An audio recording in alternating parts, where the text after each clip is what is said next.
দেশি গাভীকে বা দেশি বকনাকে কি ধরনের সিমেন্ট দিয়ে জাত উন্নয়ন করবেন। আপনাকেও জানতে হবে কিভাবে দেশি গরুকে কি সিমেন্ট দিয়ে প্রজনন করলে আপনার জন্য ভালো। মনে রাখবেন, দেশি গরুকে 100% ফ্রিশিয়ান সিমেন্ট দিয়ে কৃত্রিম প্রজনন করলে ওইখান থেকে একটি উন্নত মানের 50% ফ্রিশিয়ান বাচ্চা জন্মগ্রহণ করবে। এই বাচ্চাটির রোগ বালাই কম হবে, আবহাওয়ার সঙ্গে অ্যাডজাস্ট হবে, প্লাস দুধ উৎপাদনের ক্ষমতাও বেশি হবে। আর এই ধরনের দেশি দেশি গরু থেকে উন্নত মানের 100% শাহিওয়াল সিমেন্ট দিবেন। এখান থেকে যে বাচ্চাটি উৎপাদন হবে সেখান থেকে 50% শাহিওয়াল বাচ্চা উৎপাদন হবে।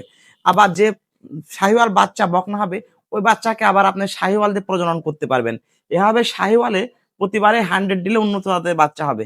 কিন্তু ফ্রিজিয়ান গরুকে চেষ্টা করবেন 75-এর উপরে ব্লাড লেভেল যেন না যায়, সে অনুপাতে আস্তে আস্তে প্রজনন করে 75% ব্লাড লেভেল করবেন। তথ্যটি লাইক, কমেন্ট, শেয়ার করে অন্য একজন প্রান্তিক খামারিকে দেখার সুযোগ করে দেবেন। ধন্যবাদ।